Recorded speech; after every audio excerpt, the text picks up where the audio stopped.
Welcome back to Face Time. My name's John Ryan, and today's guest is Rob from McDojoLife. If you don't know what McDojoLife is, first off, a McDojo is like a fake karate studio that they have like inside of a mall or something like that, where it's like, you know that it's kind of just it's like a cash grab that someone is trying to do, like a fake dojo, basically, you know? You're not going to learn anything completely substantial from that. I'm pretty sure that's what it is. From what I know, that's what it is. So McDojoLife on Instagram is ran by Rob, and Rob is a martial artist that has been studying for a long fucking time, and he is he calls out these people on his Instagram that are pretending to have superpowers. Martial arts superpowers, where they put their hand out, or they're like touch someone's neck and they like fall down, or they don't even touch somebody and they just put their hand out, and the guy that was running at them now collapses, and he just kind of has this really good sense of humor behind it, and he is more so trying to warn people, hey, if anyone thinks this is rad and is paying money for this, don't fucking pay money for it, because it doesn't work. He gets into the psychology of how people can actually do that. Because when you think about it, if I'm going like this and you're falling down, you must be in on it, right? Or did I really do it? He gets into that. It's great. He's making a documentary. I think it's going to be called McDojoLife, but it's basically about, this whole culture where people think that they can do these random little like flailing, and then that makes you flail. So that's what the documentary is about. I reached out to him because I grew up in karate, doing karate. I wrestled all through high school, and just had sort of always had an appreciation for physical martial arts. And also as a child, I really loved believing in magic, and not like stage magic, even though that I did love that too, but magic in general, magic in life, some phenomenon beyond our line of sight, our daily line of sight, something that says I have telekinesis. That's why we like superhero movies, right? Especially as kids, because we're like, this is possible. I can go like that, and that my phone moves. Like, those things are important to believe in as kids, I think. But when it comes to fighting, it can get you in trouble, get you hurt. So anyway, that's everything. If you're not subscribed to everything, please subscribe to everything at Face to Facetime on YouTube, Apple Podcast, anywhere you get podcasts, the Instagram, all that shit helps. And anyway, here's my call with the McDojoLife. Rob from McDojoLife, my bad.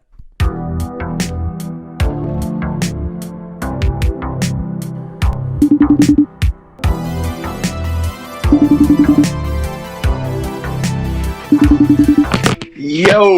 What up, man? Perfect. What's up? Dude, you look like you're in a dojo. Yeah, actually, I have mats all up in my office. Why do you have mats? Or do you just like mess around in there sometimes?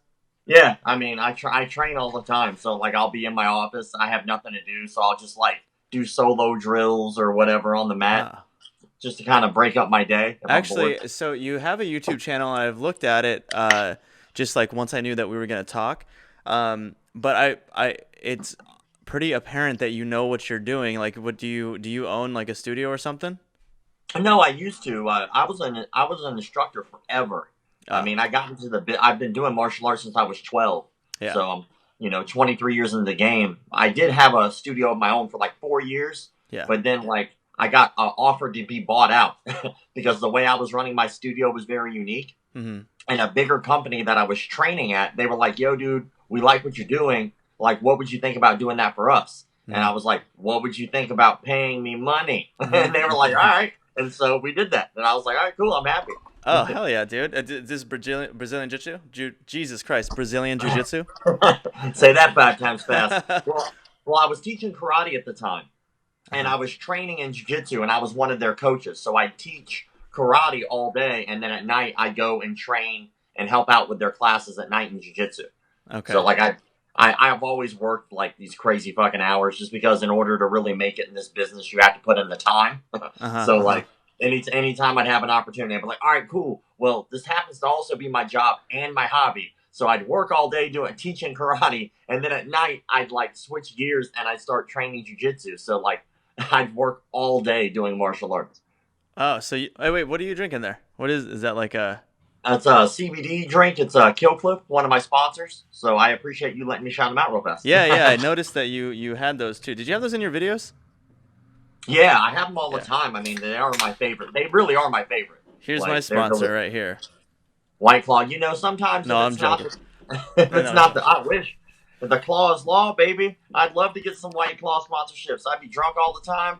Yeah, man. I mean, I try to have like one. I try not to drink every episode, but sometimes it's just, especially now when it's like towards the evening when I'm doing the episode, it's like, why not?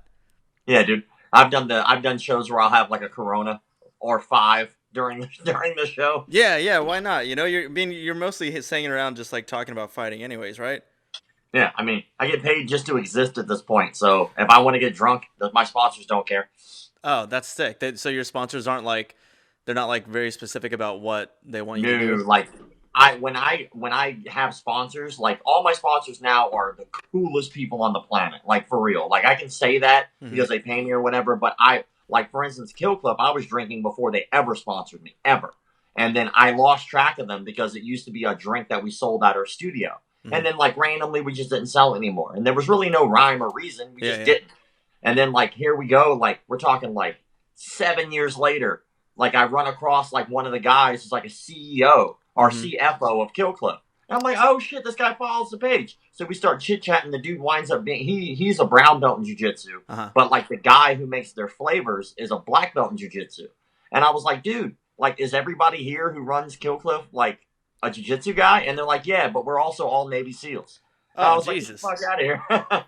Dude, so yeah, it's cool when that like when the product actually is something you can believe in, because there's like, you know, I mean, I'm nowhere near any point of like getting any sponsors, but if I were to ever get one, I just feel like people, you know, what's actually cool is like people are more integrity driven these days than like, you know, even early 2000s or even like 10 years ago, really. Now everyone's like, I gotta believe in the product, I gotta give a fuck about it. Yeah, well, with me, whenever I approach a sponsor and a sponsor approaches me, I always give them the same spiel. I'm going to do and say whatever I feel like. You're on the trip with me, right? And so if you want to ride this train with me, that's cool. But don't ever jump off this train because of something I said or did. If you're going to be on the train, you're supporting me and I'm supporting you. But if I decide like one day I'm just going to get butt naked and take a shit in the street and film it, well, guess what? That's content, right? You're going to get your advertisement dollars out of that, I promise. But I'm really cool with them. Like if I ever post something that I feel would be detrimental to them, their image, I leave them out of it. And I try to just be respectful because I understand that they're a company and they are going to be associated with whoever they associate with. Yeah, dude, it would be the worst if you're like just someone ever being like, hey, can you, you know, we didn't like that you said that thing. Just, oh my God. Like, no, they never do that. Never. Jesus. We're so cool. Like, that's right. Like, I'm just so happy and blessed to have sponsors who like are cool like that. They never question what I do or say. You know, and anytime that it's something that I feel like it would have been tense, I just don't post it. You know, I just or I keep them out of it. I'll post it, but I just won't add them or tag them as a sponsor of that post. So. Okay. So you have, I guess, like I mean, you always fought like your whole life, or you studied martial arts for your whole life, right? So then so at a certain point, because when we're all young, well, I don't know, maybe not you, but I remember when I was young, I remember being like, so my dad's Japanese, my mom is Mexican, but my dad was really into, you know, I was in karate and wrestling, and there's a certain respect you learn about what it is to be able to fight. Like just to tangent for a second, it would be amazing if every cop had to be a black belt in jiu-jitsu. You know what I mean? I would feel way more comfortable being protected by somebody who was a black belt in jiu-jitsu than like the current training that cops have. Well, I can go down that list of all the things that I think we need to do to reform police officers, and that's a huge one because they aren't required to have a lot of training, unfortunately. And now the knee-jerk reactions and policies that people are putting in place are utter ridiculous. I don't know if I can cuss on here or not, but I cuss often. So Yeah, of course. okay, cool. But the policies that they've just made are fucking ridiculous. All right. Sometimes there's no substitute for that word, and that's a perfect time to use it. But like when they just basically made a law in New York, which was already a law, by the way. They already made it so that way you could not choke people when you were trying to subdue them. Oh yeah, that was already a thing. Mm-hmm. That was a big deal, right? I can't breathe. That all came from that, right? And so now they passed another law making it even deeper that you can't restrict anyone's breathing, which basically means, and I just watched a police tape that shows what is and what is not allowed to be. So my theory is correct, but you can no longer really hold a position of dominance. So like I can't side control. I can't knee on belly. I can't knee on back. I can't take back mount as long if they're flat laying face down. I can't do side control if I'm restricting their breathing. You can do none of that now. What can you do? You can hold their arm. All right. So people are just going to start running away a lot. Or my fear is that the knee-jerk reaction sounds good on paper. So people are like, oh, no chokes. I was like, all right, well, let's look into what the legislation actually says. And you talked about YouTube. I did a video on this about my fears of what it would be, and this did come up. And my fears come true. And I hate to say I told you so, especially about something like this, but now when you're looking at the way that the legislation reads out, on the outside, the headline, no chokes. Everybody's like, yeah, cheer. Yeah. But then if you look at the way it was written, it's no restriction of breathing. And so if you look at like the way it was written, and obviously I'm paraphrasing, but if you look at the way it was written now, I can't mount, you can't side control, you can't knee on belly, you can't side control. So they've taken everything away that was the safest way to actually subdue somebody, and you've left police officers with two issues. One, way less money, because they just defunded the New York Police Department by a shit ton of money. I know about that. And then two, you took away their ability to subdue somebody safely. So now you're only left with hitting people with sticks, pepper spraying them, tasering them, all of which are way more dangerous than a mount. Well, I think yes, but I also think that it's dangerous for someone to try to put someone in a chokehold if they don't know what they're doing. Agreed. Like that's dangerous. I think. I mean, who knows? I don't know what they're really up to when it comes to long-term plan. But it sounds like if they were to take that away and then implement years of training, so that a brown belt, even a white belt, to be honest, like if you a blue belt would do. If it's just a year's worth of training, Monday through Friday, mandatory, 1 hour every shift. You have to train. And then, of course, another thing that I think they should change is I think they should have quarterly psychiatric evaluations. Yes. I think having those quarterly psychiatric evaluations will be good because it keeps them monitored on how they're doing mentally. And it shows that we give a shit about our police. Instead of taking away their funding and taking away the little training that they didn't really have to begin with. Now you're taking away all of that, and you're putting these people who are not prepared for these type of stressful environments. You're shoving them in there without the proper training. What do you think that's going to do to somebody's psyche? You know, I've seen police officers who've only been on the job for a week or two in corrections, that is, and they change. Like they have to adapt mentally to be prepared to be surrounded by convicts who are yelling expletives at them every day. Yeah, so that's like another big part of it is like what you're saying, you have to know how to like hold your shit if people are doing that. You can't freak out. You can't take it personally. But some people are fucking fragile, and they're gonna snap, But so you can't. The cops can't put people in like arm bars or like a Kimura. Well, you can arm lock. So you can arm lock. You just can't restrict their breathing. So that means you can't sit on them in any way. So you can't basically take positional dominance. So like if I want to take someone's back, for instance, which normally what you would do, lay on the ground, put your arms on your head, or put your hands behind your back, or put your arms out to your side, right? Those normal commands. Usually, whenever you're in a scuffle with an individual, you're calling out those commands while you're on them, right? Right, like so like now what are you going to do? You're going to pull out your gun when you didn't need to. You know what I'm saying? You're going to have your gun drawn. So now what you're going to see is you're going to see shootings go up because there's no choice. It's a numbers game at this point. The more police officers are forced to pull out their guns, the more accidents are going to happen no matter what. And so now what you've done is you've taken away the one thing which they really needed, was the ability to subdue people safely. And when people look at like the case of George Floyd, right? Yeah. No one I've spoken to at all, no one thinks that cop wasn't wrong. Everyone I've ever spoken with about it all agrees that cop was wrong, right? And so we all agreed that the cops around him who allowed it to happen were wrong. But what we're looking at now is we're looking at one person who was either a huge dick, which we can all agree on that, I'm sure, but he was also way undertrained. If I put my knee on someone's chest and I feel them struggling, you have this beautiful moment in jiu-jitsu where you feel them relax. And that's them giving up, right? Like I'm riding them, I got my knee on belly, I'm waiting. They relax. And then I move to the next position. If that police officer really, even with the training, obviously, he could still be a dick, right? But I'm just saying, imagine that police officer feeling that and going instinctually, okay, he's giving up. But he didn't, you know? And I'm not saying that any level of training may have helped that situation, because we don't know. But what I am saying is there's definitely people out there who could benefit from the training and less accidents will happen, you know?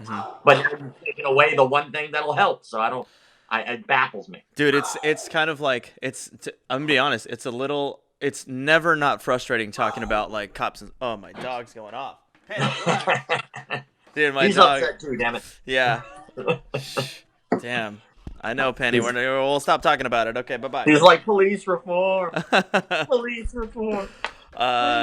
Did you grow up, like, what got you into jiu-jitsu or karate, actually? I was born with a cleft palate, so I have scars on my face. And I had a lot of surgeries. I had like over 30 surgeries by the time I was 16. Just a lot of repair work and getting all my stuff put back together. Yeah. And my mom wouldn't let me do any like sports. So like she was always worried that I'd get hit in the face and it would mess up my surgeries. Yeah. And so I got jumped one day when I was 12. I was like dude. Roof. Knock it off. Come here. But I got this. But yeah, man, I got jumped when I was 12. A group of 6 kids just stabbed me with pencils. They kicked me in the face. Shit. And they did it for like 5 minutes. And the only reason I know it was 5 minutes was because they did it outside of the gym class that we were in. And the bells between classes were 5 minutes apart. And they beat me from the first bell to the next bell. And the worst part was like 2 teachers stood there and watched the entire thing and did nothing about it. Well, so how did it happen? They did it because, like, why did they? Were you like someone who often got picked on or something? And then now, I had scars on my face. Like we're kids. Oh yeah, kids are fucked up, dude. Yeah, so I was just like that kid who got picked on for looking the way that I looked. That was all there is to it. Yeah. And they beat the shit out of me, and then my friend was late to the class. And so like after the next bell rang, all those kids scattered. They all ran. And I guess they were all trying to get to their classes, trying not to get caught, all that good stuff, right? Yeah. And so my friend walked over, he picked me up, which is funny because the teachers were still standing there doing nothing. The 5 minutes they watched this happen. He picks me up, he's walking me to the nurse's office. And he hands me a card and he said, "You need this." Verbatim, his words. He said, "You need this." And it was a card for karate. And then so I gave that to my mom when I got home that day. And my mom was like, "Okay." And then I didn't hear about it for a whole nother month. I didn't bring it up. We didn't talk about it. And then my birthday was the next month and she gave it to me as a birthday present. An entire year of classes, all paid in full. So changed your life. So now you got to go thank those 6 kids now. Well, I mean, I don't. The only time I really even think about those kids is like when I tell the story. Like in my mind, they're kids. Kids are gonna do kid shit. We all fuck up. We all make mistakes. Like all I can really do is worry about me and bettering myself, and hopefully they better themselves. Like I fucked up. I'm sure somewhere on the planet there is somebody telling a story right now about how I was a dick to them. Right. And so like I can't hold grudges that way. Well, I think what's great about like a journey like that is, so I was sort of in that. I mean, I'm a smaller guy. I was always shorter than everybody. I'm Asian, so there was maybe one other Asian kid in like where I grew up, and I didn't really get picked on for being Asian. And I was trying to think about why the fuck that was the other day, and because I come across people that are Asian and they. Dude, okay, this is strange, but don't feel that Asian because for one, my family wasn't really like uh, embrace the culture. They didn't really embrace the culture. But Yeah, for two, uh, I just kind of always felt like I was me and me has no race, you know? I got you. So whenever I come around like authentic ass Asians, I can feel it, dude. I can feel that you're Asian and I'm Asian too, but there's something that you believe that I don't. And but anyway, so when I was younger, I would get picked on here and there. I think it was more so for being small than Asian, and I it. I don't know what it was. I guess I got lucky with these bullies, but these Yeah. bullies, all it took was for me to snap on them once. You know, hit them a couple times, and for some reason they didn't fight back, and they were like, "Oh, I guess we don't pick on him because he fights back." And I Yeah. didn't. Not that I was even strong or did any damage really, but they were just like, okay, he's scrappy. We don't want to do anything. They want the easy targets, right? Yeah. I after that was in karate till I think I was like 13. Uh, I mean that's you know 6 years or something like that. Mm. And then in high school I was in wrestling all high school. Which is awesome. That's Dude, awesome. wrestling's the best, but it what it does to you when you're put in these martial arts, you gain a respect for the idea of fighting. You kind of don't want to at a certain point. Do you feel that that's the same? Did you get that too when you were a kid or Well, just to add to like what you were saying, I definitely didn't want to interrupt you. When you said like you fought back and yeah, they left you alone, yeah. like that's a great idea if you do well. Like I know, if I you're, know.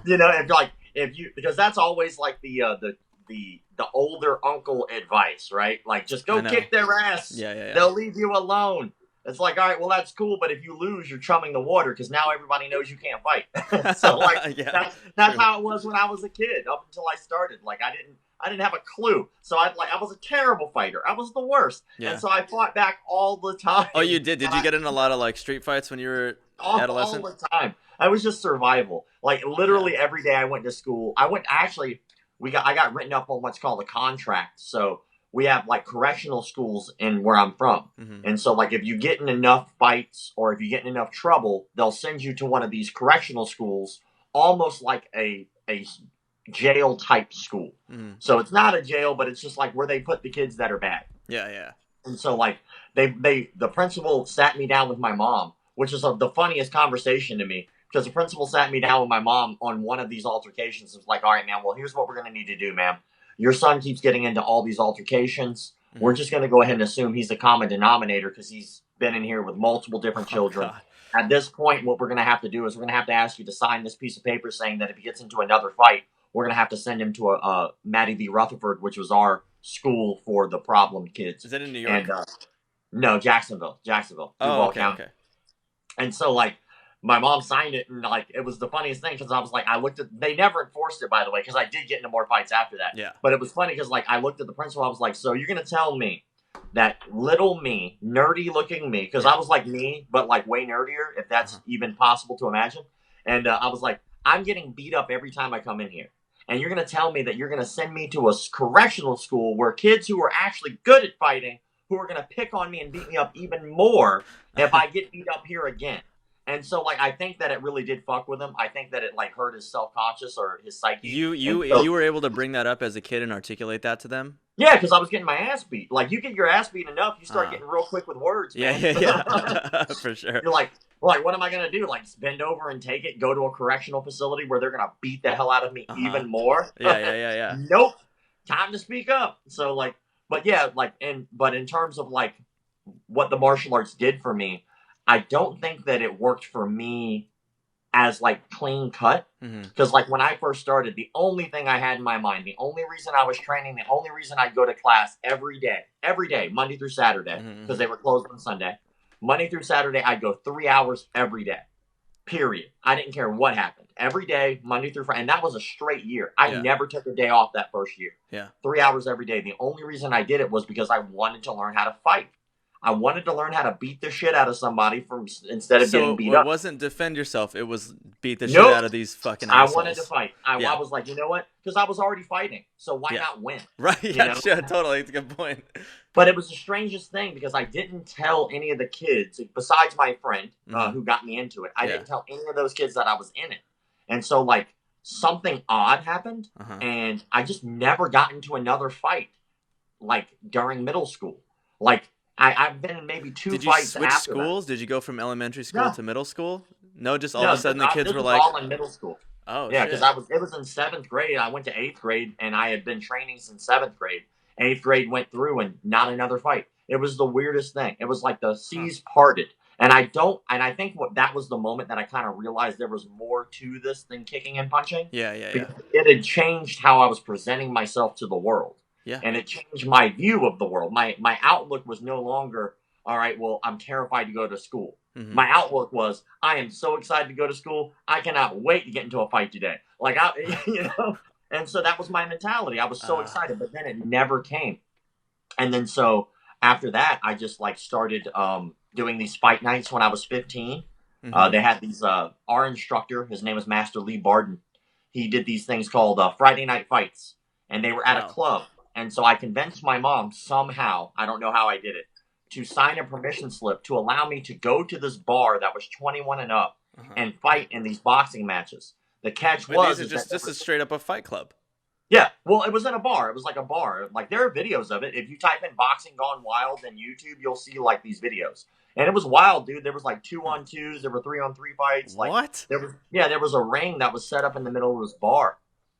And like I have one of my videos, by the way, as one of the 2-on-2 fights. I was 16 years old in that video. Whoa. And so well, like, where can I find the 2-on-2 fight that you're in?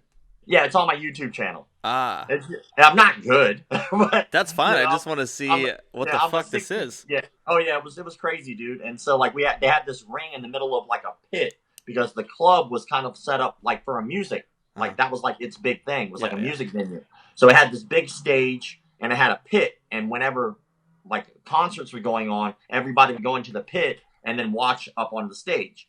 Well, on Friday nights, we'd put a ring in there, and then like starting when I was 15, I started fighting in those things on Friday nights. 15, dude? Yeah. And Jesus. And so what year was that? I don't fucking know. Like I was 15, whatever year that was. That sounds crazy. But yeah, sorry, go ahead. But yeah, so well, I'm 35 now, so count backwards from 15. Okay.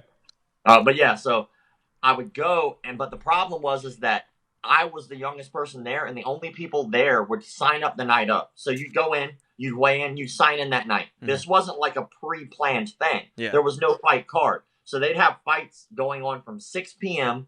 all the way till the bar closed at 2 a.m. People would just sign up. Fucking hell. It was crazy. Like the announcer would be calling people out of the crowd. He'd be like, yeah, you can weigh in the back. Like, and then so when I got there though, I was 15, but the youngest person that could possibly be in that bar was 21. Yeah. So I was 15, and I was guaranteed to fight nothing but people who were already adults. Yeah. So, but the first guy I ever fought, it was the funniest shit. I don't know if you want me to tell the story or not. I don't want to take a long time. No, it'd be great. Yeah, so like, I remember like being scared shitless. I wind up going in there, and my instructor's wife's name is Miss Connie, and she is the sweetest human being I've ever met on the planet.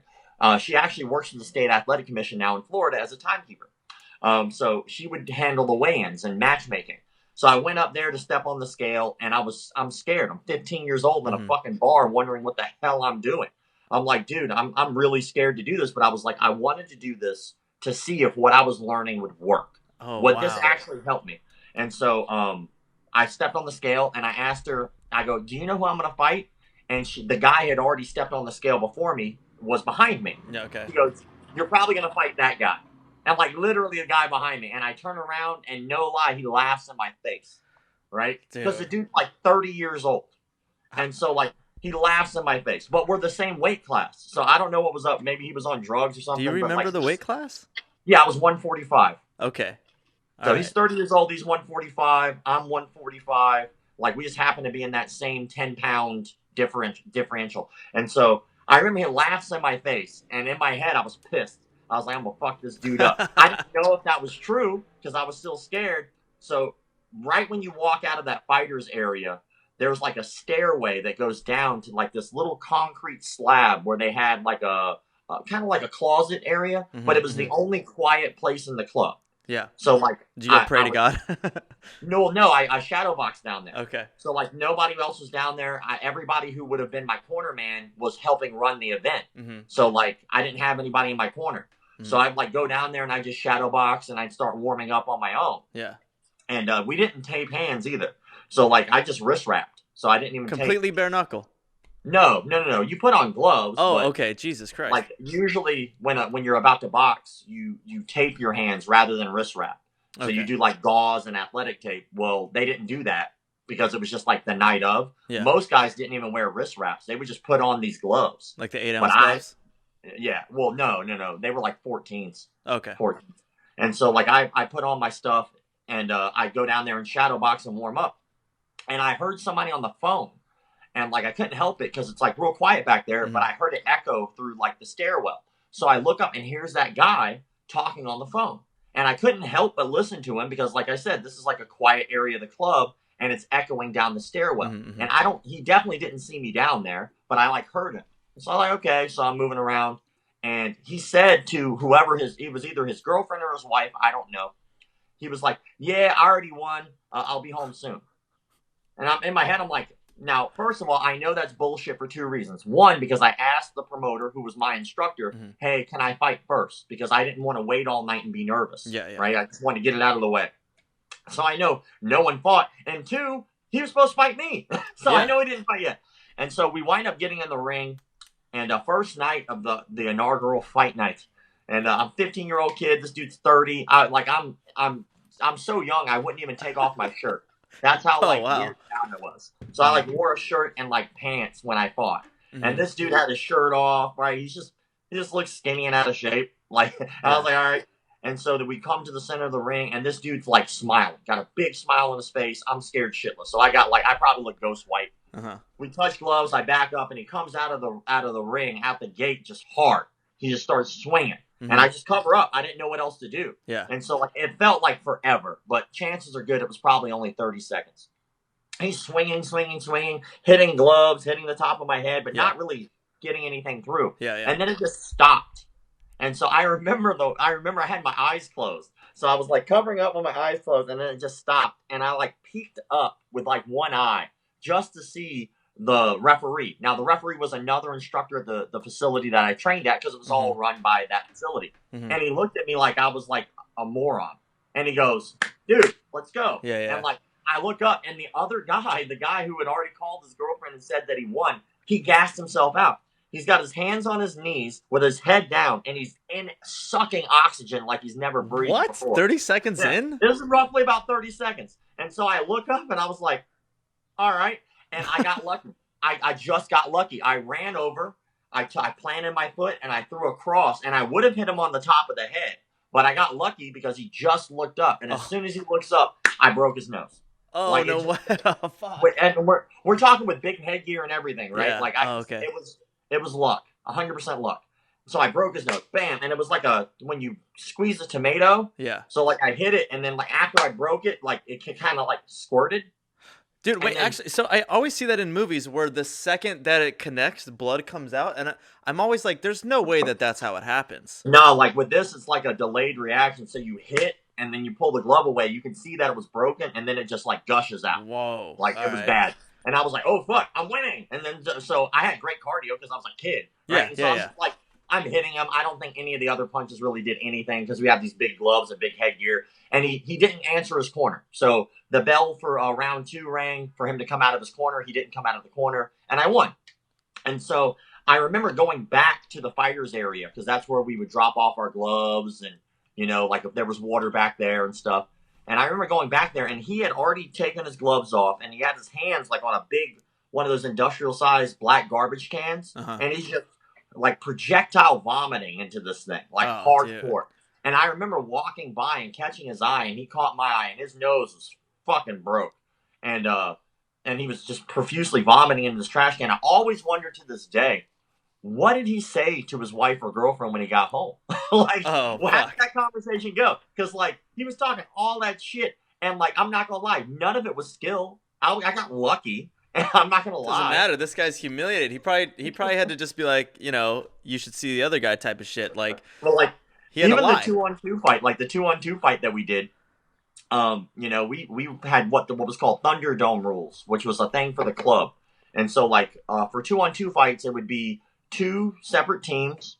Each one would come in individually, 1-on-1 versus one of the other people. So it'd be like a regular boxing match for 2 minutes.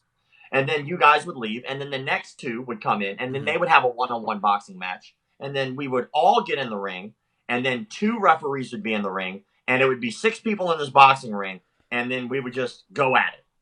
And so the Thunderdome rules were basically the last round of these 2-on-2 fights. There was no time limit. Mm-hmm. So like it would just go on for as long as it went on. And so Dude, this is like Kumite shit, like in Bloodsport. well, no, it was just like a drunk bar fight in fucking Florida. I guess maybe I just don't know, but I guess do you know of that being like actually common? Like, are they just well, actually... back in the day it was. So back in Okay. the day, like bar fights would happen all the time. They'd set up rings. They had some in Ocala. They had a lot in Florida. Like we're stupid as fuck in Florida. We'll do anything. Yeah. But like we had they would happen all over the place. And a really famous one, by the way, which got actually national recognition, was called the Tough Man Contest. And so the Tough Man Contest was like their big thing was like, okay, it was basically these bar fights, but they would let anybody go into the ring and fight. So like they would purposely try to get people with no boxing experience to go into a ring and fight. Is it like an open mic? You just come up and you're like, I want to do this. Exactly. Jesus Christ, dude. Yeah, it was that's a great example. Yeah, you can even go back and look up the old school Tough Man Contest promos. It was a huge deal back in the day. Who was like the announcer? Man, Lawrence Taylor, I think, was one of the LT was, I think, one of the announcers. But yeah, it was a big deal back then. But then 2 people died. One in Florida. Yeah. One happened in the Tough Man Contest, I think, because it was a lady who had a heart attack. The doctor didn't check her out properly. And then the other one was here. Wait, they had women fighting too? Yeah, anybody who wanted to. Oh my God. Yeah. And then another one, the ring that they had set up at one of the opposing clubs, because we had like 3 or 4 of these in Jacksonville.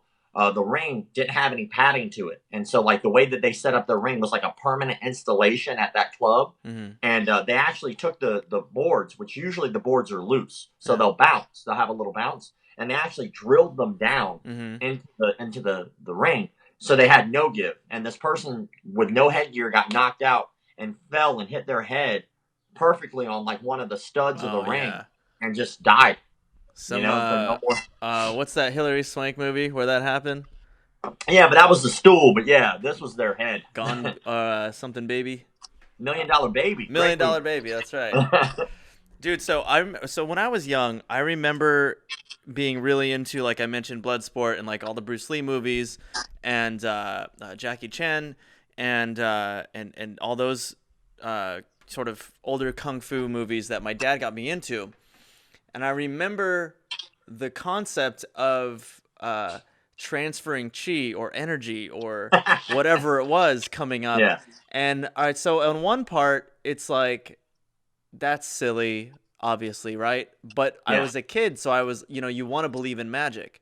You want there to be more than what you are experiencing, So in one way, I think that it was healthy enough for me to believe in it a little bit when I was a kid, right? Because I remember me and my dad were fucking around. We would always sort of do like Jeet Kune Do type of like drills.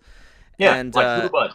yeah, and so we ended up like I think we were like working on leg kicks or whatever, but he hit me in the nuts and it dropped me, right? And we didn't know about the whole thing where you like lift where you drop them back out, or whatever. Oh, yeah, you gotta bounce. You gotta bounce. Yeah, we didn't know about that, but I remember him like going like this and like pretending he was sucking out like the pain. The ball, yeah. of like my my stomach or crotch. I think it was my stomach because your stomach hurts after that, right? And so I remember him going like this, like sucking it out, and I remember believing it so much as a kid and being like, the pain's going away. Yeah, the placebo The effect. placebo Yeah. effect, exactly. So, where does it come to a point where it's okay? Because if sometimes I'm like, you know what? If the placebo is working, who gives a fuck, right? So, now obviously with the stuff that you post, it's people that are pretending this will work for everybody, which is incredibly false. I remember the most ridiculous one was some guy gets knocked out. Well, this isn't cheap, but some guy gets knocked out, and then three guys run up to him. Obviously, do the slap in the back of the neck, cross the Yeah. legs, and then they start Well, jerking him off. oh yeah, that's the South African thing. Yeah, they Dude. just start jerking that dude off. Like, all right, well, I'm not gonna lie. I would, if as long as I'm getting jerked off, I probably just stay pretending to be bad. Oh God, I'm still unconscious. More jerking, please. Yeah. You've almost got me there. I'm almost awake. All right, I came. Hey, I came. I'm awake. I cheat on your hand. Yeah, dude. So like there was a part of me that really wanted to believe it. You know, you got the Van Damme slow motion montages that he's doing, and you really want to believe this as a kid. And so that's where I remember it coming from. But then you get older and you start being like, that shit don't work, man. Like there's no fucking way. Like have you seen that documentary, The Amazing Randy? Oh yeah, I think that he does a phenomenal job. Like I have to say, like a lot of the stuff that I try to do in terms of original content, a lot of like the storyboarding we've done for our documentary and stuff like that, comes a lot from like him paving the way for calling out bullshit. Because he does it in such a way where he's not an asshole. Like he does it in such a nonchalant way where he'll walk over and just debunk them and then stand there. It's the funniest shit I've ever seen. And as a matter of fact, just to like add to the Amazing Randy, he debunked a very famous fraudster named James Hydrick. And so James Hydrick was this kung fu master who had no kung fu experience, by the way. And he convinced people that he could move pages of books with his mind. And I remember this. Yeah. Well, the thing about that was he went on because he truly thought his ego got the better of him, that he could beat the Amazing Randy. Well, the thing that a lot of people might not necessarily know is that the Amazing Randy has been like a world-famous, world-class magician forever. So all he does is lie to people for a living so he can spot a con man. And so the guy got on stage and he tried to do the thing with the book.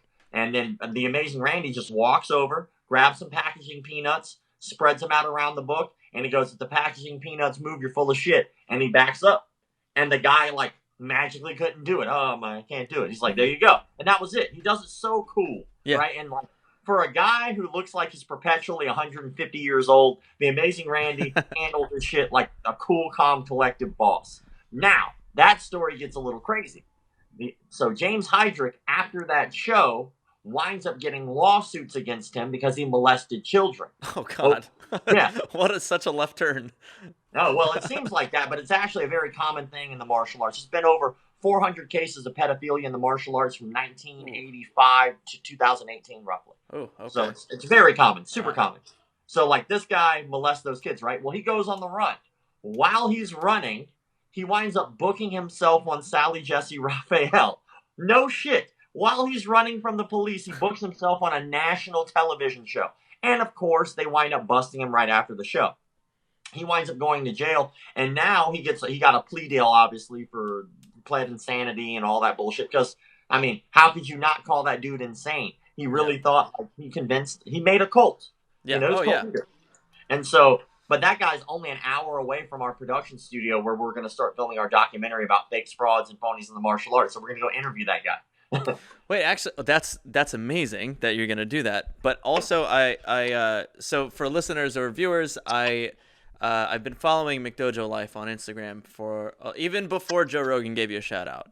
Appreciate you. And I was just doing it with like me and my friends who train. I actually, to be honest, I don't train anymore. But I love following wrestling and fighting in general. But so. What the fuck was I getting at? Words. Yeah. It was. Oh my God! I completely forgot. Good, so but I remember reaching out and being like, "Hey, I see that you're doing a documentary. I'm an editor, I'm a director, and I was like, let me know if you could, because I knew that you were. I assumed you didn't live in LA just from certain things I forget, and I was like, I'm an Yeah. editor. Like, let me know. I've been editing for a long time. I feel like I'm pretty good. And you were like, dude, we got it taken care of, but that's awesome. Thank you. And I'm just curious how it's going. Have you guys started filming? Do you have like an overall plan? Where does the idea of chi come from? Well, because I know we were kind of talking about chi, I'll touch on that real fast Yeah. before we talk about the documentary. But like every culture has their own version of chi. So like it's chi like chi, and then it's ki and then it's Oh. ki like qi, and then it's tenaga dalam in Indonesia, and then it's fa jing in like China. Like every culture has their own version of chi. And if you look at like our what would you call it, like televangelists here in the United States, like the famous televangelists, even they do that Right. bullshit, Oh that yeah. Holy Spirit, like they all call it something different based on their religious beliefs. And the reason that they're able to get around away with it is because there's a very thin line between martial arts, religion, and a cult. Mm-hmm. There's a very thin line separating all of those. A religion can become a cult can become a religion, a martial arts can become a cult, martial art can become a religion, Yeah. right? To a lot of people, right? And some people, they really do. Even people who don't believe that they're in a religion, they are. Like, let me just like break it down just so you can kind of gather just the semantics, and then I can touch on a little bit more with the chi. Yeah. Yeah. You walk into, let's say, Catholic mass, right? You walk into, I don't know if you've ever been to Catholic church or not Yeah. during mass, but it's very eerily similar to like a jiu-jitsu class. So think about it. I walk into mass, right? And this happens either before I sit down or right when I walk in. There might be a bowl of holy water there, and I might anoint myself and walk forward, or I might take a knee or, take a bow and anoint myself before I go into the pew, right? Well, if I go into a martial arts studio, I take a bow at the mat before I enter the mat. All right, well, that's just a coincidence, right? Cool. Well, I sit down with a row of all these people, right? And we're all there to learn about the gospel. We're all sitting on one side, and on the other side is one dude giving us information. Well, when we walk into a martial arts facility, we're all on one side. That dude's on the other side giving us information that we're there for. Okay, maybe another coincidence. Behind your instructor at a martial arts facility, there's usually a picture. And the picture of the dude is usually the master of the style. Behind the preacher at the Catholic Mass is usually a big, giant statue of Jesus Christ or a painting of him. Coincidence? I don't know. It's getting kind of similar. Somewhere in your martial arts class, you're all going to shake hands with each other. Hey, man, great class, good class, man, good to see you. Somewhere along a Catholic Mass, you're all going to stop, and go, peace be with you, nice to meet you. Isn't that eerily similar, that they have all these ritualistic things?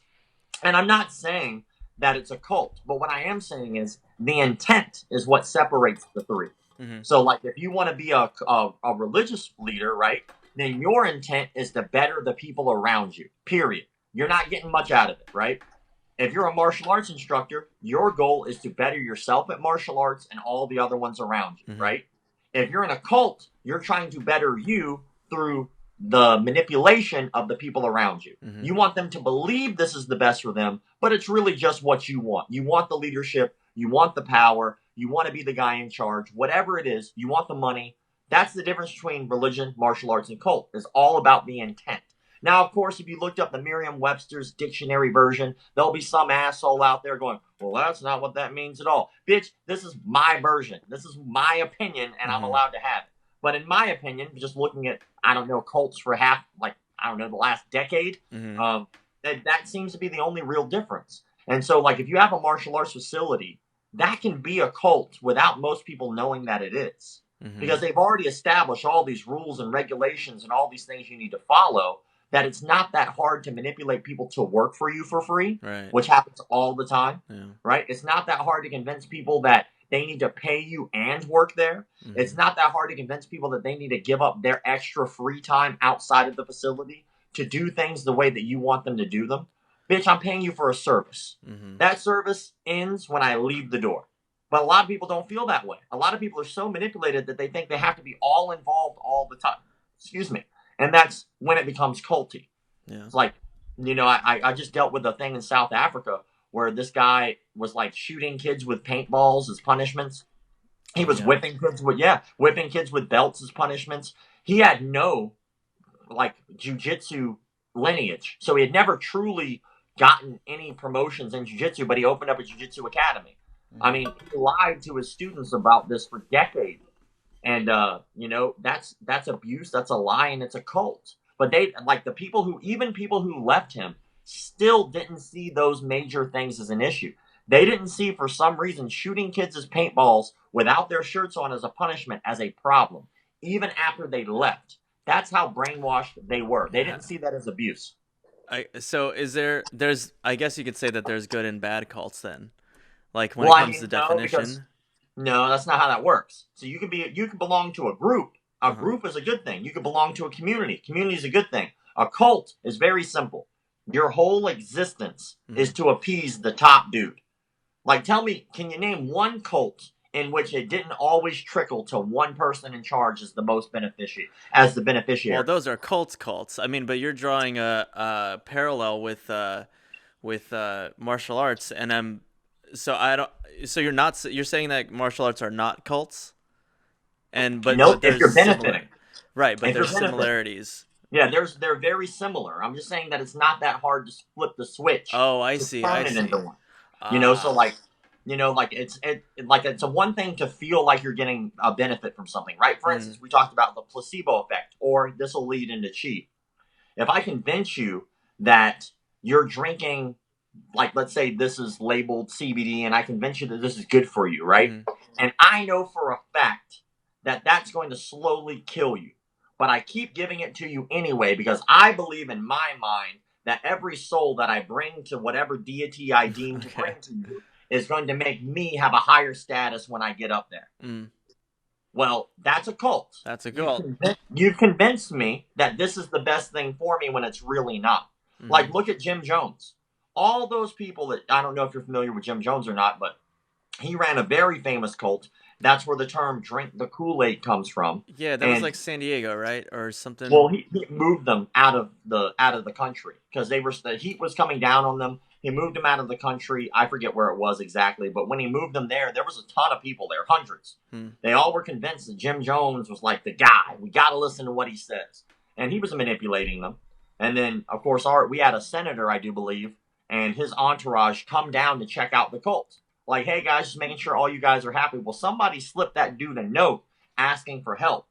Well, Jim Jones finds out that note got slipped and actually winds up getting all the senator and all of his entourage gunned down at the airport. All of them shot and killed. At the same time, he asked everybody to commit mass suicide by drinking the Kool-Aid. And the people who didn't drink it, he had them gunned down and killed as well. Oh, my God. Those people were truly convinced that what was going on was the best thing for them until it was too late. Where does that even come from? Are they just delusional? Are they psychopathic? No, well, I mean, who knows why he did it? I would imagine that Jim Jones did it because he wanted power. But the people are victims. Like, we want to think that, oh, well, you're fucked up in the head. Like, no, they were brainwashed. And, like, I know a lot of people want to think that we can't be brainwashed, but it kind of goes down to the chi thing, right? So when you're looking at chi, every country or every, I guess you could say, every area that believes in it anyway, they might all believe in it as a different definition. So, like, some people believe chi is just like air, the air you breathe. It's not something that's tangible. It's just there. It exists all around you. Some people believe chi is like energy, right? It's not, you can't manipulate it, but it's there, you know? It's like my energy. I bring my energy up. I feel better. They consider that chi. Okay. Then you get the psychotic people. Like in Indonesia, they believe in Tenaga Dalam. Not everybody in Indonesia. So if you're from Indonesia, kiss my ass if you think I was talking about you and you don't believe it. Yeah. But like Tenaga Dalam is their version of chi. And I've seen kids slit their own throats and kill themselves. I've seen kids get run over by trucks, which actually we put that in our trailer, our documentary trailer. Like there was a group of kids in a martial arts demonstration in a field. There's thousands of people around. I mean, thousands. I wish that was an exaggeration. These kids were anywhere between the ages of 8 to probably 15 years old, and they're laying down on their stomach. The cameraman is zoomed into one kid, and then he backs up, and you can see they're all lined up in a row. And then you can see all the people in the background. Then it pans out a little bit more, and you see like a wedge, like what you would use to like a ramp to like put a car on. Okay, cool. Then it backs up even more, and you see a diesel truck, like a military-sized diesel truck. And then you start putting two to two together. You're like, oh, shit. But the problem is like, let's say the kid is here, the ramp was like way up here. So like you're watching this and the truck starts to go up on the ramp and it falls on the first kid. I mean, and then it doesn't just start driving either. It stays there for a second. You can start seeing the kid's leg twitch. And then it drives over the second kid and stops for some reason on top of this kid. And then the third kid was like, fuck this, and he dipped out, which you're like, oh, smart kid. And then it runs over the rest and they don't get hurt because it's momentum, right? The first kid's dead, and the second kid, they take about 5 minutes to revive him. That was all because they believed in this supernatural ability to protect themselves using this aura. And that's why it's dangerous. And that's like another reason I truly do this job is like, I don't think a lot of people truly understand how bad it can get until you start looking at how crazy things get when you can start convincing people that this is the best for them. And now you might not think you can be brainwashed, right? Now, most people don't. Most people are like, only simple people can be brainwashed. That is bullshit. We can all be brainwashed. And I can give you the best example real fast, all right? I'll give you 2 examples. One, when you walk into a grocery store and you're about to check out, right? What do you see when you're about to check out? You see like gum and mints and candy. Why did they put it there? Because people love last minute little grabs.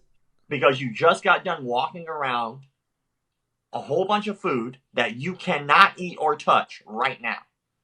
You got hungry the entire time. Oh man, I can't wait to eat this, can't wait to eat this. They gave you accessible food at the end of your shop. So whenever you buy that, was it your idea or was it somebody else's idea for you to purchase that? Oh, yeah, I see what you're saying. Yeah, all right. It was. Now here's another one. All right. It was bait. I'm going to do a really fun experiment, right? Okay. So, real fun experiment. I want you to pretend you're walking into my martial arts studio. All right. Okay. Do I close my eyes? No, you don't need to. Okay, we can walk through it. All right. So you're walking into my martial arts studio. We're just going to role play for a second, okay? Okay. All right. Real fast. You're walking in, and hey, what's going on, man? Rob, nice to meet you. How's it going? My name's John. Now, note, I do want to add just a little bit to this. You're walking into my studio, so that means you've already called me and you're already interested in being here, or you wouldn't have shown up, right? Okay. So, like, okay. Hey, man, well, so what brings you in today? I'm just looking to get a little self-defense going, a little exercise. That's awesome. Where are you coming from, home or work? I'll be coming from work. Oh, cool. Awesome. And so how long you been thinking about doing something like this? Dude, I've been thinking about doing this for like a couple of years, actually. Oh, shit. All right. But just finally came around, New Year's resolution. Okay, cool. Well, I mean, I'm assuming that you have like your spouse or your family are backing you in your decision to do this. Yeah, for the most part. I mean, I haven't really brought it by them, but yeah.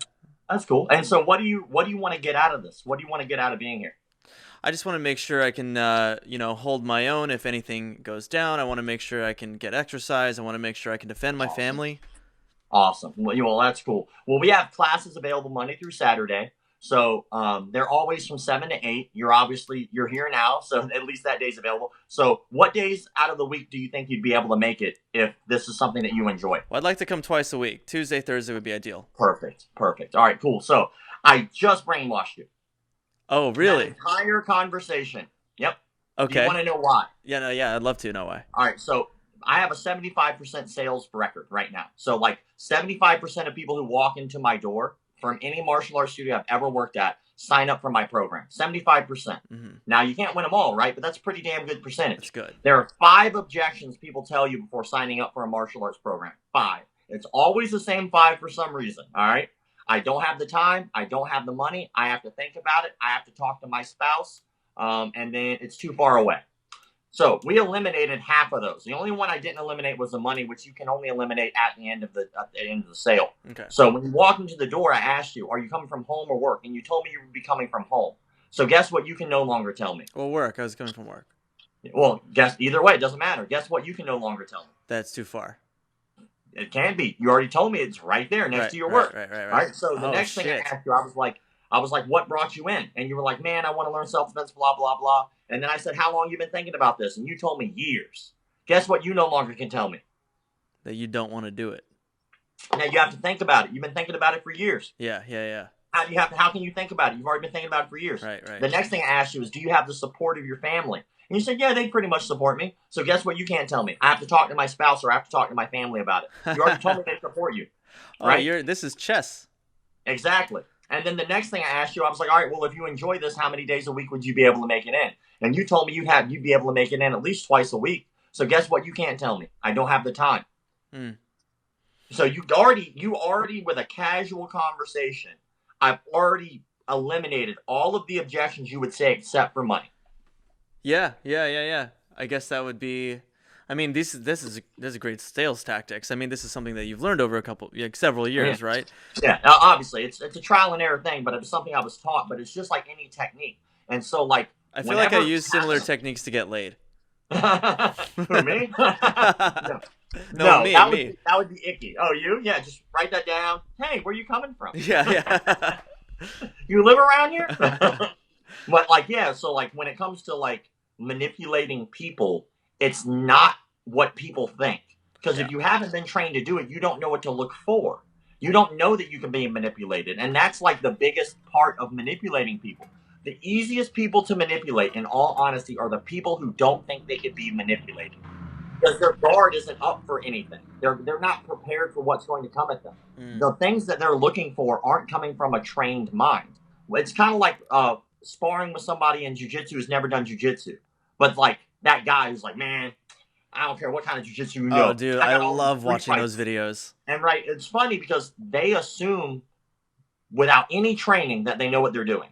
And it's just like people who assume they can't be brainwashed. Without any training on how to brainwash people, they assume that they can't be brainwashed. That is horseshit. As a matter of fact, we're all being brainwashed all the goddamn time, and it's the funniest thing on the fucking planet, and it's also the saddest. Well, we're burning down cities. Yep. We're fucking picking on each other. We're kicking people out of families because of who's voting for who. You're being fucked with. They're fucking with you, and you don't even know it. And it's so sad that you think it's your idea that you're going to be voting for a very specific person. No. It's their idea, motherfucker. Like, you want it to be your idea. You want it to be a pure thought. Like, this is the reason. But the truth is, it's just like Nike's or Reebok. That they're selling you. You know, they're selling you a version of what you want it to be. And, you know, I didn't really believe in conspiracy theories until, one, I learned how to brainwash people, and two, Area 51. Like, Area 51 sealed the deal that the government's full of shit and manipulating you. Because when I was a kid, everybody got made fun of who believed in Area 51. If you thought Area 51 existed when I was a kid, you were one of those people who wore the tinfoil hats and everybody laughed at you and called you crazy. What? Really? Oh, yeah. Well, like, remember, it didn't exist.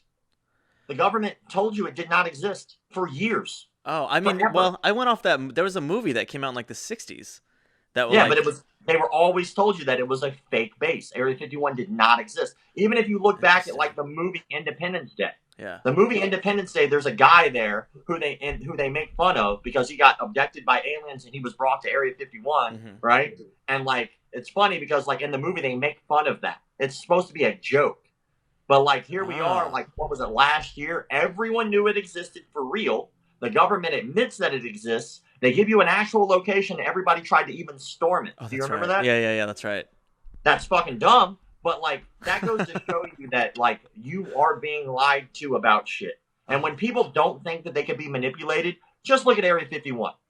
Just, like, remember when you were a kid and remember how ridiculous it was to hear people talk about aliens. Like, I know that the aliens thing to me is a little out there for me still. But, like, Area 51, like, was a part of a lie that we all were convinced that didn't exist. And then later on down the road, we all just accept, oh yeah, it's real. Like we weren't lied to for like decades, but like everybody's just cool with it. And so it's one of those things where like whenever people think that they can't be manipulated or they can't be lied to, I just look at Area 51 and I think, when you were a kid, did it exist? Yeah, man. So I actually, there was where I love seeing that. Do you remember the show Bully Beatdown? Oh yeah, Mayhem Miller. He was on our show the other day. Really? Dude. Oh, dude. Yeah. I actually went back and watched that show. Like, this was like when the pandemic started or whatever. But I love watching it when the guys are just so confident and then they get gassed like right away. You know, they get choked out a couple times because it's so easy for somebody who even knows. Dude, I wrestled at 105 and you know, I had friends that were like 160, like extremely heavier than me.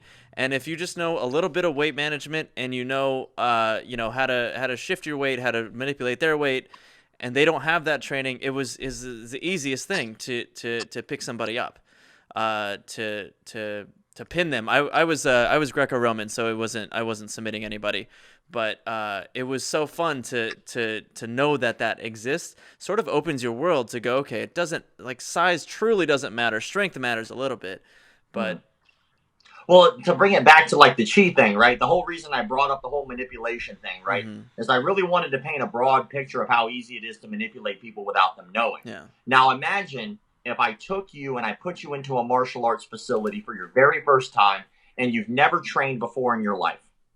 And the guy who comes in is supposed to be the expert, your instructor.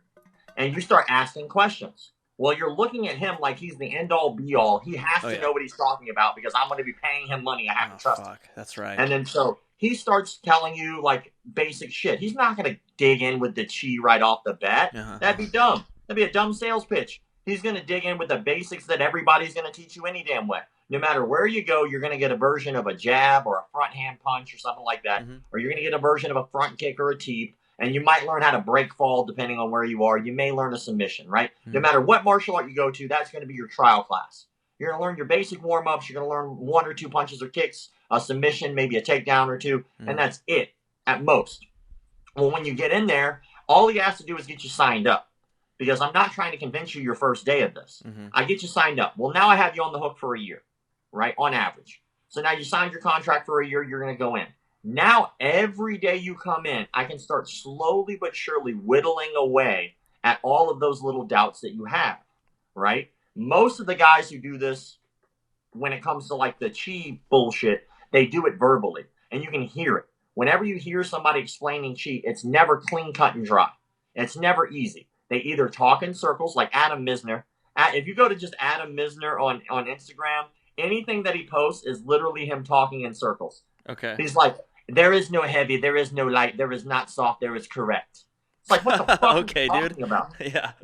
You know, like, all right, there is no up, there is only down and up at the same time. Like, what does that fucking mean? And like that, he'll just talk in circles that way. And that's how he explains how he does the push hand chi. And he'll like throw people across the room or touch them on the shoulder and they'll fall. And everybody thinks this guy's a fucking genius because he's manipulated them slowly but surely by hiding technique behind verbs, right? He'll hide it behind his adjectives. He won't actually like show you. Like if I walk into a Brazilian Jiu-Jitsu school and that instructor speaks absolutely no English, and I walk in and we high five, we bump knuckles, he'll choke me. And I'll go, oh fuck. He won't have to speak English. The universal term of truth doesn't need a lot of words, right? Interesting. Or if he teaches me a rear naked choke, he'll just bring a guy up. He won't even have to say anything. It's bip, bip, bip. Yeah, all right, and that's it, right? And then you work on it, and he'll move your arms around. When it comes to that kind of bullshit, there's always a build-up. So you'll see like this 5-minute explanation, like the George Dillman clan is always the funniest because they rely on this like acupuncture points. And so they'll have like spleen 6 or like colon 35 or anus 2 or whatever it is that they say, right?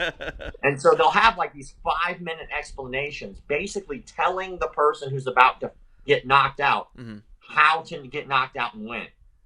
So if I were to explain it like somebody like that, they would be like, all right, so what you're going to see here is I'm going to take my hand right here and I'm going to take the hot metal point and I'm going to crash upon his yang. And then this steel point here is going to crash upon his yin. And then the yin and because obviously it's funny, I speak like that because they're almost always rednecks. And then I hit him with the yin and the yang, and I'm going to hit him in spleen 32 and stomach 5. And that should cause him to be knocked out. You want to watch it? So one more time, yin yang, stomach 5, spleen 6, bam, and the guy falls over. Well, yeah, you just told them for 5 minutes what you were going to do and how to fall over.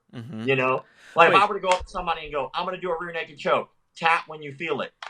Then, you know. Wait, but there's if someone told me that, oh, we're gonna do the spleen 2, the yin yang, blah blah blah, and then they did it, I'd be like, I didn't do anything. So they have to be in on it somehow, right? Well, they're manipulated. Like I said, it's over time. Wait, so it actually is a brainwashing. So these people do feel it, and they are reacting how they feel. Well, they're reacting to a certain point. So like to kind of paint that picture a little bit more, let's just start from the time you started martial arts, right? You started, all of a sudden, this is now your family. Which, if anybody's ever done martial arts and you call like your instructor your family and you're still paying him, just understand that when you stop paying him, he's probably not going to be your family anymore. Right, all right. right. But in any case, you go in there and all of a sudden, I've seen people give up their time with their own families. I've seen people fuck up relationships. I've seen people fuck up financially because they're putting too much money into the martial arts facility. And so let's say I've gotten everything away, all the outside objections, I guess you could say. And now this is really the only thing that you have. You're a big fish in a small pond. You're the black belt and you can manipulate and control all the people under you. Well, if you speak out against the instructor, you lose all of that. You lose the 15 years that it took you to get there. You lose the in club. You lose the clout. You lose everything. You are now back to square one. You don't mean shit to anybody anymore. So if you get hit and the guy has convinced you that you need to fall over to look good for him, if you don't, that means that you're full of shit too. That's a hard... So they do know that it just doesn't do anything.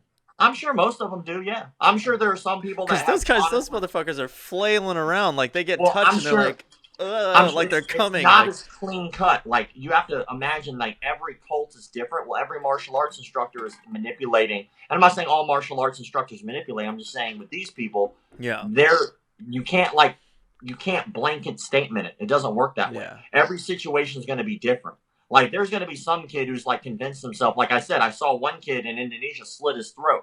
Well, he slit his throat because in Indonesia they do the tenaga dalam, and he's like, they'll use dull blades and run it across their arms like they're magic and they're not getting cut. Well, this kid had a really sharp blade, and he thought in his mind, as a child, he had been convinced of this magic trick being real, not knowing that if he picked up a real live blade that he'd get fucking cut and killed, and he did it. Like, he was obviously manipulated to the point where he believed it. So in that case, yeah, he believed it. Some people do. But I would say that 9 times out of 10, from what I've seen, it's all about the hierarchy. It's all about the social standing and status within your own community. Damn. You know, can I be that next guy in line? Like, when George Dillon dies, who takes his spot? Like, can I be that guy? Can I, like, well, I can't be that guy if I call him out on his bullshit. Then it's all bullshit. I can't. Are you willing to risk your social status, your friends, your community, your belief structure, all because you believe in truth? So, well, you've lied to people for so long. In the documentary, are you interviewing people who pretend that it got done to them, and they're like, are you being like, hey, did you feel that? Or like, what are you doing? Yes. And then having them break it down? We have a guy, actually, can you give me just 1 second? Sure. All right, cool. So, there's this guy. He wrote this book. It's called The True Believers. Okay. And it's by a guy named Lewis Martin. And the front of the page says, a powerful and engaging testimony to the social mechanics of martial arts cults. And so this is about a guy who we'll be interviewing for the documentary, who went in wanting jiu-jitsu, and he got convinced that this other art was the art for him. So he signs up, being a willing participant to learn. Over the years, which only took him like 2 years or so to get his black belt, but over the years, he was slowly but surely brainwashed into believing that this was real. Again, this is his only real experience being involved in the martial arts, so he had nothing else to back this with. And this was back in the day too. We're talking like UFC like 5 time or something like that, because UFC is what made him want to start martial arts. And so he got all the way up to being the head instructor of this cult. And then he realized it was full of shit. And like, he realized his master, the guy who was involved with the entire organization, was full of shit. And so he backed out and he started jiu-jitsu. But it's an amazing account of somebody who went through every stage of being manipulated to start, how he got manipulated, how he got signed up, the feelings that he had, the red flags that came up, how he acted with the no-touch stuff, how he acted with the weird pressure point stuff, the moments that he realized it was bullshit. So that's going to be a huge part of the beginning of our documentary. It's talking to him and just trying to like get his viewpoint from being a guy who went in one side and came out the other and didn't get brainwashed to the point where he's stuck in a cult. Oh, cool. All right, well, that's good. I have a question. Have you seen a documentary called What the Bleep Do We Know? No. Okay, so Is it called bleep? Do they actually say bleep? it's when it was in like Blockbuster, so Oh shit, it that couldn't old say school, fuck yes. on it, you know. But it's basically about physics, science, philosophy, and life purpose, right? And Yeah. so they have a lot of experiments that they talk about. Basically, it alludes to simulation theory, and this is where I started believing in simulation theory when I was like 17. I Um, got you. so they have a lot of really really cool experiments that they do, and in one of them has to do with sort of the idea of chi. They have a bottles of water. Maybe you even know about the experiments. They have different bottles of water, like 8 bottles of water, and on every bottle of water they have like a tape on the outside, like a label. But on every label has a different word. So they took microscopic photos of this water when it had no label, and all the water looked about the same. Like the water molecular structure looked about the same. And then they tape these words, and some say like fuck, some say crime, some say beauty, some say tranquility, whatever, all these words that have meaning. Let it sit there for about a week, and then or I forget exactly what the experiment is time wise, but they take a picture after they put those words on the bottles, and the molecular structure of the water is completely different, custom to the word that's been put on them. Well, that's creepy. Isn't that fucking weird? Yeah, So it's weird. so there's that made me go, okay, well that means there's definitely energy that gets put out when it comes to intention, you know? Well, it could have something to do with the ink. It could have something to do with the number of letters. It could have Exactly. something to do with the tape. It could have something to do with a lot of things. All But right. yeah. So good challenging on that. Here's where that is challenged. So they have monks meditate in a city, and some it's much more controlled than what I'm about to say, but basically they measure the crime rate at a certain time. They have monks go into a city and meditate for about a week. After a week, the crime went down by like 50%, like something significant like that. And again, it could be a lot of external factors, but there are more things that they have in that documentary that are similar to that. And I'm curious if you're someone that would go into and know something like that and go, okay, well, let me try to figure out. You would do the Amazing Randy experiment on that, right? You would try to figure Yeah. out, okay, what's the realistic thing behind this, Yeah, right? definitely. Okay, so I mean, now I would say it's a good You're in production for your documentary. August. So You started in August. August. Yeah, we start in August. We were originally set for April. We had all the pre-production done. We were ready to film in April, but COVID-19 hit, and every martial arts gym in the country got shut down. Oh And shit. so we were like, well, it doesn't make any goddamn sense to film a martial arts documentary with no martial arts schools open. Yeah. So we pushed it back to August. Maybe we'll get lucky. Hopefully we'll be able to film through and not have any major hiccups again, like another shutdown. But we might, we're filming now for August. I actually leave on a road trip July 20th across the country and then up to Fresno before we get to finish our pre-production. So, all right. So I would recommend seeing that documentary because I think that I definitely will. it feeds in a lot into what you're saying, and it left me. I mean, I was 17 when I first watched it. I haven't seen it in probably like 10 years. I'm 32 now. I haven't seen it in probably like 10 years now. I revisited it a couple times, but there are things like that happens that are seemingly unique phenomenons that are I not be will say ignored. this, not to interrupt, but I will say this about that. Mm-hmm. There are definitely things that can't be explained, right? There's things that happen all the time that can't be explained. Yeah. You can look into it, you can try to figure it out, you can try to dissect it, and you can't explain it. But those things actually happen. So, like when we're talking about, for instance, chi, right? I have no problem standing across from a chi master and saying, "Do it." And if it worked, I might try to figure out how to explain it, but it doesn't. There's a big difference between a phenomenon that happens that you could see and watch and feel and go, oh, that really happened. Yeah. Or a thing where you have a manipulated fool who's being conned by a very good con man. Mm-hmm. And so how do you eliminate that? What is the denominator that you need to eliminate? Well, you eliminate the one who's being done to, and you replace it with a skeptic. It's that simple. Yeah. You stand in their place. All right, like here's one that I can't wait to try out. I have a feeling by the time I'm done with this documentary, I'm going to be pretty beat up because I'm already 35. I've been doing this shit for like 23 years. I'm in pain all the damn time. But I figured if I'm going to hang my hat on one thing that I did to better the world or better the martial arts community, this would be the thing, right? I'm so looking forward to it, dude. And so if I stand in front of somebody and they say they can chop me in the arm and knock me unconscious, well, have at it, brother. Because I've had my ass kicked all over. I've had my ass kicked in Canada. I've had my ass kicked in Mexico. I've had my ass kicked in almost every state in the United States, right? So if you're going to do it, right, somehow I have yet to be knocked out. I have not been knocked out ever in my life. But they claim they can knock me out by chopping me in the arm. Have at it. Please do. I'll stand there. I'll let them do it for as long as they want. I'll be a dick. Yeah, go for it. Nope, didn't work. Maybe you need to do it harder. I don't care if I get bruised. The whole point's an experiment, you know? And so that's why I don't put, like, because in all honesty, if I was smart, which I'm not, if I was smart, what I would do is I would find some fucking 180-pound model to take my spot and be the person so that I could put a face on the cover of this documentary and say, watch that guy, because that person's attractive, and you'll watch them for more than an hour.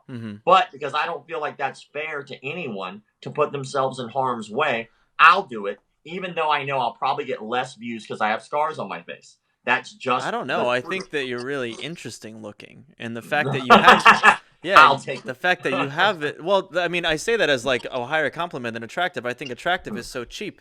I think attractive is disposable. I think it's expiring. I think that also there's a wokeness, if you will, that's happening among people that's seeing past that stuff. I don't know if that's completely true. I can see that for a lot of people in my immediate circle where, I mean, they have, not to get super into this, but like, big is beautiful type of stuff, where it's like, all right, well, then why are you dieting and exercising so much to be not big and beautiful? Like, why don't you get fat? But I mean, the only reason I bring that up is because if I have a guest, for instance, when I first started doing my podcast, I had these amazing guests. I mean, they were great. I had John Wayne Parr come on the show. I had Rory McDonald, who at the time was like the fucking belt holder in Bellator. Like, I had all these amazing guests, right? I got hardly any views. I brought on a sex therapist who's very attractive, and my views went through the fucking roof. And I was like, okay, well, maybe that was just that one thing, right? When I go live, right, I have 500,000 people who follow me around the world. I may have like 30 or 40 people hopping in and out my lives because I go live for like 2 hours every Monday, Wednesday, Friday. If I get somebody who's on there who's like a model, like I'll just bring them on just to have them on, my views go through the fucking roof, right? If I don't, if I have somebody less attractive, my views go down. So there is a lot to be said about attractiveness in terms of what we watch and how we consume information. But I would never feel comfortable, even knowing that, I would never feel comfortable putting somebody in harm's way for more views or more people watching. I would never do that. And so, like, I'll put out a piece of content, right? Like, I put out this piece of content where I called out a pedophile. Like, this guy is straight up a pedophile. He molested a 15-year-old girl in his home. Right? He still has 3 martial arts studios today, and he's still around children. He got a plea deal to where he didn't have to be put on a sex offender registry, right? And so I put out this story about that. And if you go through the comment section, like, I would imagine with a story like that, you probably pay attention to the context, right? Because that's what's important here. Nope. There'll be like half the messages will be like, "What's wrong with your face? What's up with the mustache?" Oh my God. Like that. People and so just... like. But that's the internet, right? That's the internet. So I've learned to kind of deal with it. But when it comes to like the truth and when it comes to like the violence in which people can be manipulated in the martial arts, I think that it's important that there was any danger or anybody who would be put in harm's way that should be that person no matter what priority one.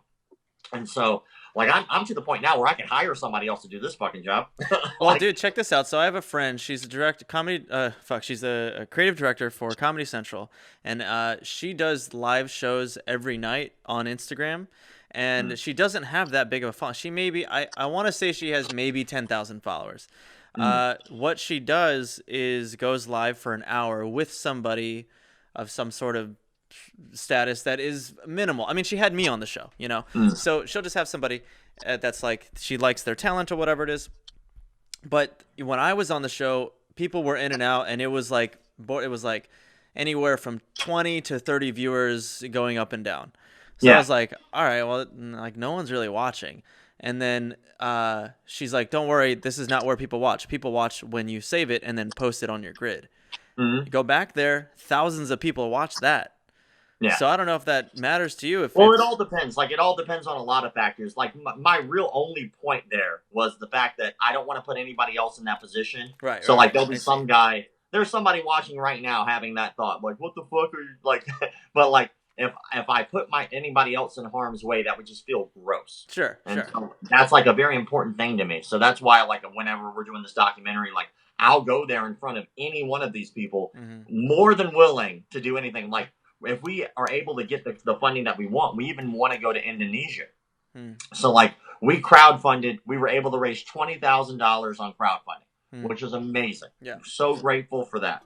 And so, whenever we start filming, $20,000 for a movie is not a lot of money. No. It's really not. You can burn that shit in like a couple weeks. Mm-hmm. And so, like, because it's not just me doing it. Like, I'm not just going to be that schmuck who tries to put together a really shitty film with phone footage, right? I wanted all original footage. I wanted a real production team, so I hired a real production team. Well, a real production team has a real production team bill. Yeah. So, like, we're going through with, like, the $20,000 thing with our storyboard for 20.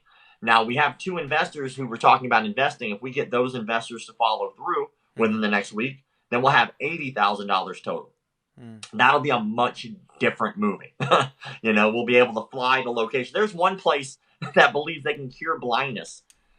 Oh my god! Oh, so you're being able to dude, this is like a Super Size Me thing. You can like go around and start debunking a bunch of shit. Yeah, I would love to. Like, we got real fortunate. Like, right now, like, I don't know where this goes after this, but I just want to do a good job with this. For sure. Because the ultimate goal here, and, like, I did, like, a heavy soul searching with this, is that I realized when I first started McDojoLife, I was the asshole who would take all the ice out of the ice tray and never refill it. I just realized, I had that realization like 5 or 6 years in. I was like, I am doing nothing to truly give back to build what I've taken away. I'm taking away a lot. I'm getting schools shut down. Like, I'm getting people like called out for their fraudulent activities. Oh, wow, I'm really? getting people like, I get great messages in my DMs, people thanking me, saying, hey man, I appreciate it. You know, I belong to this martial arts studio, but after hearing all that, I felt it was best for me to leave. People send me messages saying, dude, because of this page, I decided to start pursuing martial arts. Like, that shit's amazing. So I know it makes an impact, but I never felt like I was doing anything more than tearing down people. And, like, that's a very sick feeling to have after a while. Yeah. It's like, that's a lot of negativity to put out. So I started wanting to give back. And so I'm hoping with something like this documentary that it will be like a guide and to help people who are either in a cult to get out or recognize what the cult is, or set more of a standard for what people should look for in terms of getting into the martial arts. What are the red flags to stay away from? You know, because I don't want to tell people what to do with their lives. If people want to go pursue chi, fucking have at it. But just understand the mechanics of it all. Understand what you're getting yourself into, and then you can make your own adult decisions, you know? Yeah, understand that if you go to the bar and you try to just put your chi into someone's head, it's not going to fucking work. All right, we're about at time, but I have like 2 more things I want to do with you. So you're on your phone right now? Is that what it is? It is. All right, so I'm going to send you something. I have my computer right here, so. What's your name? I don't even know your name. It's Rob. Oh, oh, that's right. Never mind. I know it from the YouTube. Yeah. Yeah, never mind. Hold on. Here, Hold on one sec. Why isn't it working? There we go. Well, let's do this. Make your face the whole screen. So get closer to it. There you go. That's good right there. All right. I'm just sending you a photo of what your shirt is. Because I don't know if you remember, but you would post yourself playing with nunchucks, and then you would have people send in them doing it too. And I sent mine in, and you posted mine.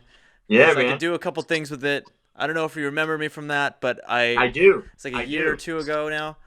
But I love nunchucks. The most useless well, I won't say useless, the most impractical weapon ever, but I love doing it. I don't give a shit if it works or not. Dude, they don't work? You don't think they would work in a fight?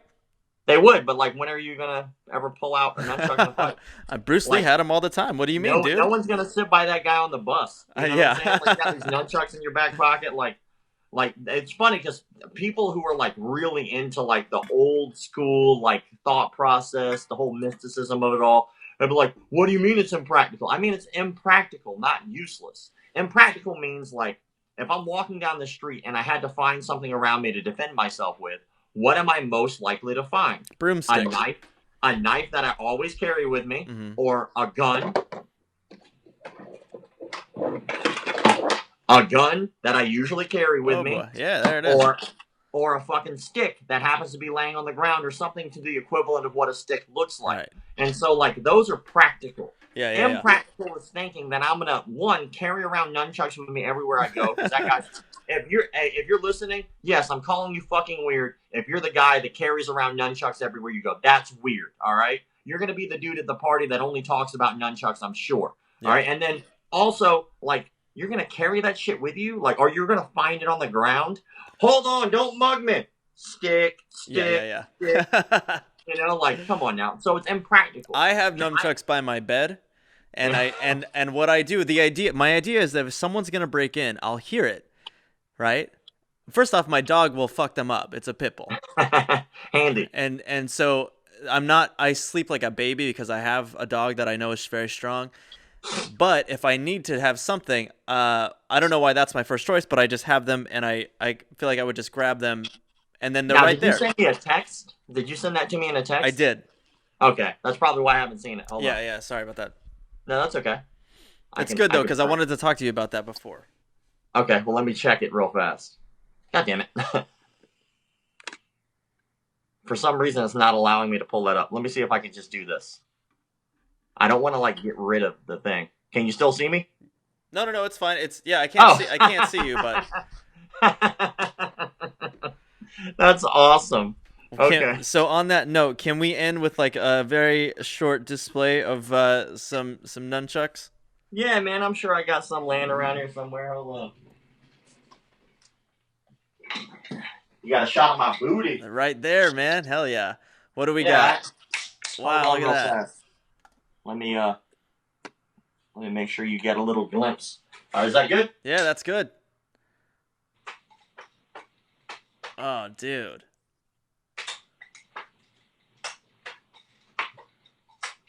Damn. Oh, fuck.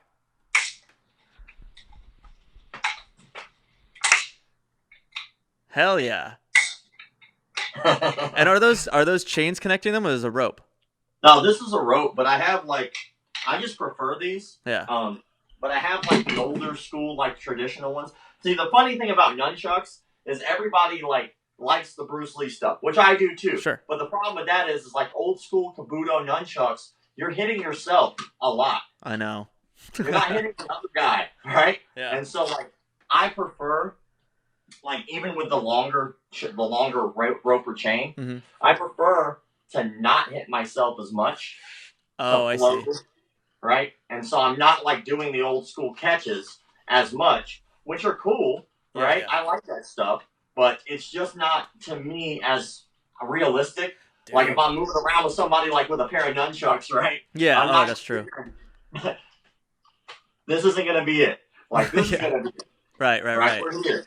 That's true. Actually, if you have them back like that, you're completely open. There's no guard. Well, yeah, like the nunchuck's not going to be much of a guard either, but like if I have my chucks in my hand and I'm moving around like I'm going to hit somebody, right? I can go left or right. I can make a decision, right? But like this and this are the same thing. Right. Yeah. So. Well, dude, how long have you been playing? How long? I keep saying play. I know it's not that. How long have you been using nunchucks? It's play. It's play. I'm not that picky. That's like, the funniest thing to me is like I've been really into like firearms. Like I'm really into firearms. I love building and playing. I love it, right? But people in the firearms industry hate it when you say the word clip. They want you to say magazine. And so like my favorite thing is I know that. Mm-hmm. And so I'll just say it wrong on purpose just to watch it, because it's such a minute, stupid thing to be upset about. Yeah. Like, I don't fucking care if you say I'm playing with them, because that's what I'm doing. What else is it? I'm just dicking you're off. not fighting, Yeah, I'm just dicking off. Like, yeah. But yeah, man, like, I've been doing it for 23 years. It's Damn. the first week I started martial arts, I started picking up chucks. That was the first time when I saw you as more than a meme account. When I saw that you upload a video of yourself playing with them, I was like, dude, this guy fucking rips fucking nunchucks, dude. This is amazing. And it looks pretty too. It's really cool looking. It's a different style. Like my instructor who taught me, the weapon system's a really odd system. It's called Lissajous, and like Jules Antoine Lissajous was like a French physicist, and he's actually the guy that discovered that sound travels in patterns. So like if you look at sound waves, he's the guy that actually coined sound waves. Oh. So he found out that if you take two tuning forks and you crack them at a right angle over a body of water, the patterns that they make the exact same patterns that your body mechanics are. Okay. So like you can see this in like the Vitruvian Man, like you've ever seen Da Vinci's Vitruvian Man. Like it goes to show you that basically our body operates in very specific ways, and so it's basically all about angles of attack and body mechanics. All right, man. Well, thanks for talking to me for a while. I will have this up in probably like 2-3 weeks, if that's cool. Yeah, dude. And I'll give you a heads up, but it's super good talking to you. I'm so glad that you're coming out with this documentary. And I'll talk to you again, hopefully soon. Yeah, dude. Thank you for having me, man. All right, man. Have a good night. Later. Bye. Thanks for checking out that episode of Face to Face Time with Rob from McDojoLife. Looking forward to that documentary. Make sure and keep an eye out for it. Follow him on Instagram at McDojoLife. He basically just posts a lot of people pretend like doing the chi thing, and then there's guys that are just like and then they fall, and then everyone's like, oh my god, this guy has superpowers, and it's hilarious. Make sure to follow the podcast at Face to Face Time on Instagram. Search Face to Face Time on YouTube. Rate and review on Apple Podcasts. Everything helps out. All that stuff helps out, and that's all free.